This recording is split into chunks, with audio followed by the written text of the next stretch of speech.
Sony RX1R2, I was asked if this is a great camera to use, having in mind that has now a great price compared to Sony RX1R3. So let's see my opinions regarding Sony RX1R2 that on paper it seems a great camera. Hi there, Tudor Matescu here.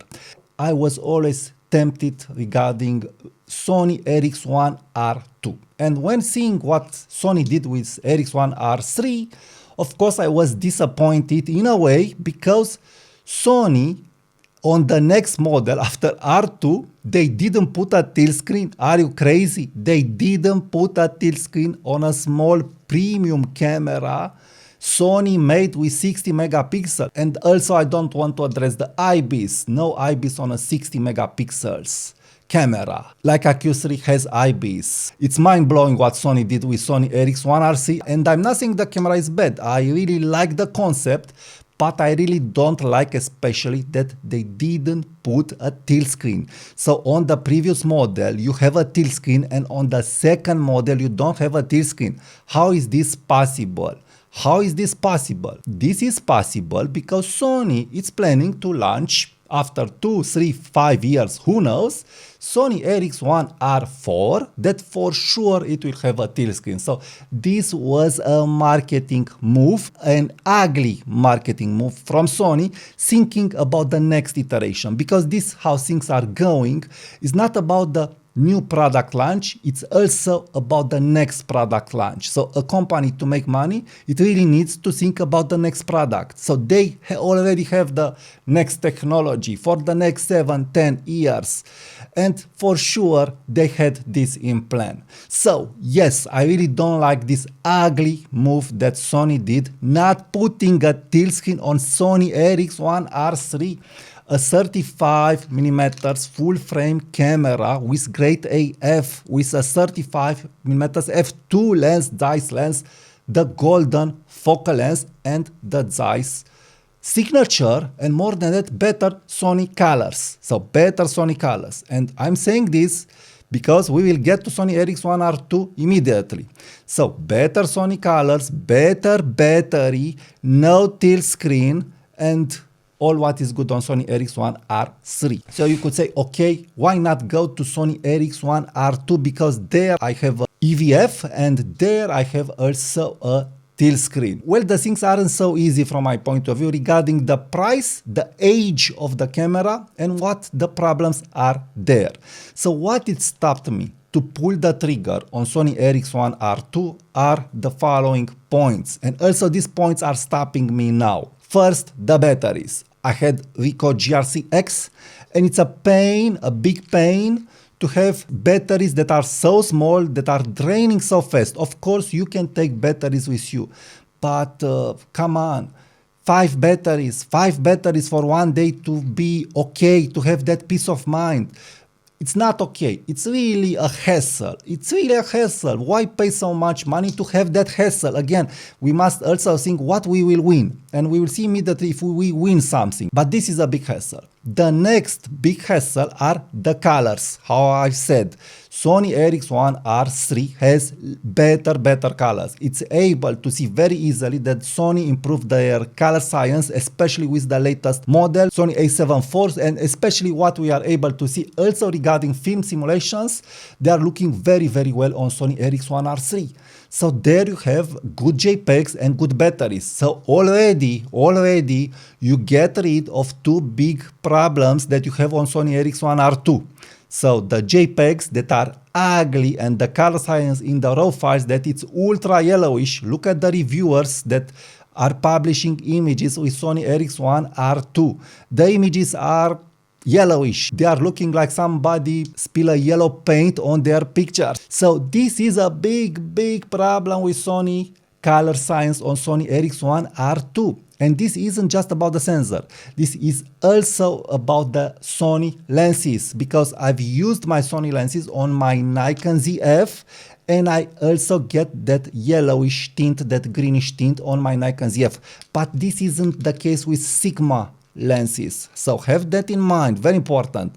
Even the Sony Zeiss branded lenses, they have that yellowish greenish tint, and also adding that Sony sensor So anyway, on RX1R2, regarding that yellowish greenish tint, it is the apocalypse there regarding color science from my point of view. So this is a big problem, but okay, I can say, okay, I can edit the colors. The influencers, the big YouTubers, the big photographers weren't able to edit those colors, but I can do it. I am doubted it.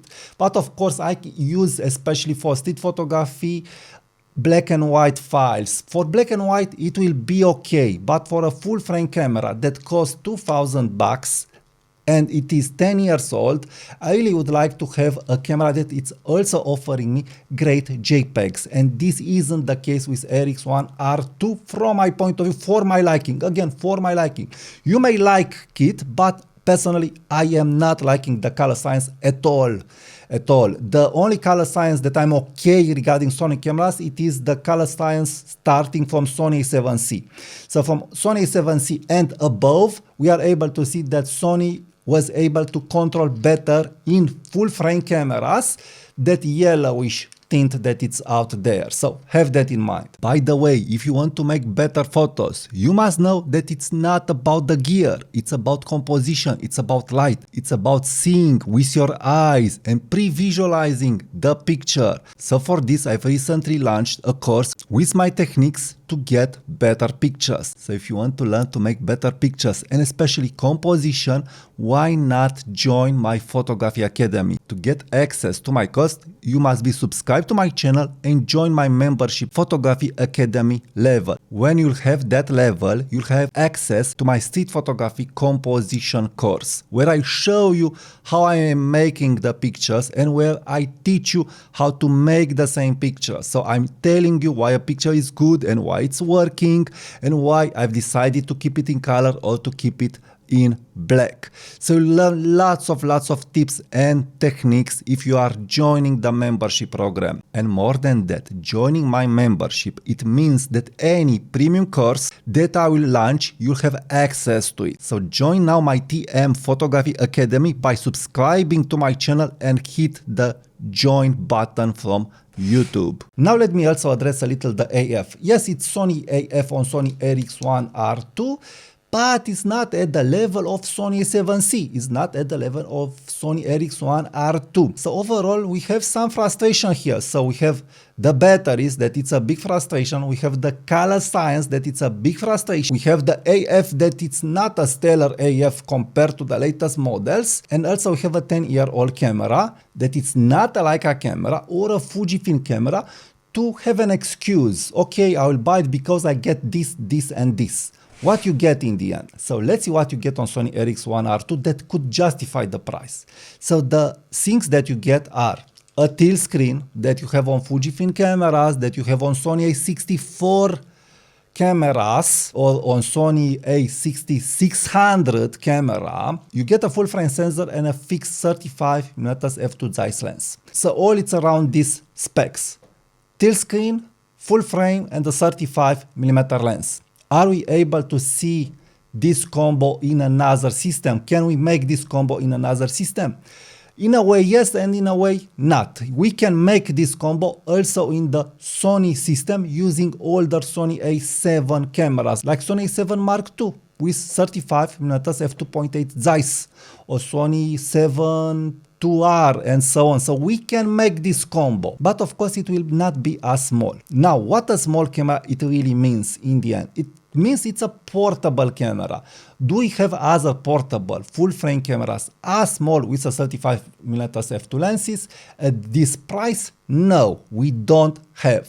So yes, this is where Sony RX1R2 is able to say, okay, I'm keeping my price because you don't have other options. It is clear that you don't have other options, and 35mm f2 plus the tilt screen plus a full frame, it's a good camera, it's a good system. But with those money, I would better invest in a Sony APS-C camera or in a Sony A7C camera with 35mm f2.8 Zeiss, or if you want a better lens, Sigma 35mm f2 lens, or if you want a lens that it's very good as Sony 35mm f1.8 and smaller, I would get the Yongnuo 35mm f2 lens that I reviewed, and it's a great, extraordinary lens, smaller than the 35mm f1.8 Sony lens. You really must see that review. I will link it in the card or at the end of this video. So with $2,000, you have really better options out there that will be more responsive. They will get rid of the AF problem. They will get rid of the color in the JPEGs and in the RAW files, that yellowish tint. Sony 7C, it is staying way better than the old Sony sensors. It will get rid of the duration of your battery life. And also you'll still have a full frame camera, small, portable, in a camera bag, because this is the same in the camera bag as any other camera that has the Sony RX1R2 size. Yes, you don't have a tilt screen, but if you really need a tilt screen, I totally recommend get Sony a6400. The APS-C sensor of a6400 or a6600, it is so good. The images are so good, they are looking almost like full frame. And especially I'm referring to the Sony clean image that this sensor is rendering. This sensor, it isn't an extra sensor, it's a bare clean sensor that it's rendering images almost like full frame. When I've shot the Sony a6400 and looking at my first images, I was shocked how well and cleaned they look. So Sony a6400 also it's keeping the Sony clean look that you have on Sony RX1R2 and RX1R3. The only thing that you will not have with an APS-C camera, it is the full frame compression. But other than that, you'll have the same battery that it's on Sony RX1R3, you'll have a tilt screen, you'll have a great EVF and all the goodies in the world, plus the chance to change lenses. So this is why, looking at all these options, I'm not convinced that Sony RX1R2, it really deserves the money. Of course, for some people, it may deserve the money. If you really want a full frame, small, compact camera, 35mm f2 with a Zeiss lens, and if you are okay with the battery life, if you are okay with the color science, then of course it may be okay. But for this money, we have better options. Very important. So for street photography, there are better options. For everyday photography, for family photography, in the Sony realm, there are better options. And these better options, from my point of view, are the Sony a7C cameras, plus, how I've said, the 35mm Yongnuo lens if you want to keep the package small and still have great image quality, because that Sigma, it may be good, but it's big and heavy. And also this is the selling point of RX1R3 and R2. Portability. This is ultra portable, but it's just an f2.8, but it's a magic lens. Very nice, really loving this lens. But if you want f2, Yongnuo, it is the solution. It is ultra light, ultra small, metal bit, weather sealed, and great image quality, and lighter, how I've said, than Sony 35mm f1.8 and also then Sigma 35mm f2. Now, if you aren't obsessed regarding full frame image quality, then there is the Sony APS-C lineup, where it's easier to make a portable, ultra portable package with all the goodies that you may want, plus silent mechanical shutter. So you have these options. So this is why I'm not convinced regarding Sony RX1R2. Now, if I would be in this market and I want the smallest full frame camera, portable camera, I've always said, if you have the money, go for Leica Q3. Leica Q3, it is the one. And very short, why it is the one? Because it is well made, it has the 28mm focal length, so it is wider, and this means flexibility on the 60 megapixel sensor. It includes the 35mm field of view because you can crop in, because you have the 60 megapixel sensor, you have IBIS, you have tilt screen, you have an amazing, outstanding time-proofed lens. Great color, great black and white, so it's a premium package that it's really cool, and it really deserves the extra money because you'll be hassle-free regarding what you get in that package. So yes, Sony RX1R3, it is small and it could have been perfect, but they didn't make it perfect, unfortunately. And RX1R2, it's also not perfect. I do think that Leica Q3, it is perfect for what it is. Now, if you are liking content like this, please subscribe now to my video. Use my affiliate links if you want to buy something from the gear that I'm using. Subscribe to my newsletter, leave me your comments, and what is free and is helping this channel to grow, it is to watch my next videos.